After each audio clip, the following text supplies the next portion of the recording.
శివుడు స్వయంగా చెప్తున్నాడు. దేవతలందరూ వెళ్ళి శివుడిని అడిగారట. శివపురాణంలో వాక్యం ఇది. స్వామి, నిన్ను ఆరాధించాలంటారు నిజమే, నిన్ను సులభంగా ఆరాధించాలంటే ఎలా ఆరాధించాలి ఇది అడిగారు.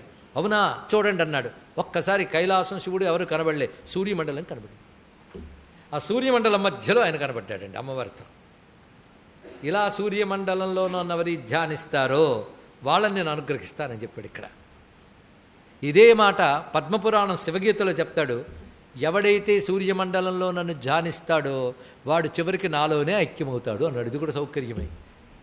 ఎంత బాగుంది. రోగాలు పోగొడతాడని ఈ శ్లోకంలో చెప్తున్నారు. కానీ రోగాలు పోగొట్టాలంటే సూర్యమండలంలో శివుడిని ఆరాధించండి. దానికి ఒక మంత్రం చెప్తున్నాను అన్నాడండి. ధ్యాన శ్లోకం, రుద్రానికి ధ్యాన శ్లోకం ఇక్కడ చెప్పుకోవచ్చు. మండలాంతరగతం హిరణ్మయం భ్రాజమాన వపుషం శుచిస్మితం చండధీదితిమఖండితజ్యుతిం చింతయేన్ ముని సహస్రసేవితం అని ఆ రుద్రమంత్రాలకు ధ్యాన శ్లోకాల్లో ఒకటిది. మండలాంతరగతం, మండలం లోపలున్నాడు. హిరణ్మయం, బంగారు స్వరూపుతున్నాడు. భ్రాజమాన వపుషం, మెరిసిపోతున్న శరీరంతున్నాడు. శుచిస్మితం, కపటం లేని నవ్వుట, దయ. శుచిస్మితం చండదీధితం, మహాకాంతున్నది. అఖండిత జ్యుతిం, ఆ కాంతి అఖండ కాంతి. అలాంటి వాడిని వేల కొలది మునులు సేవిస్తున్నారు. ఇలా ధ్యానించమన్నారు. ధ్యాన శ్లోకం చెప్పాం కదా.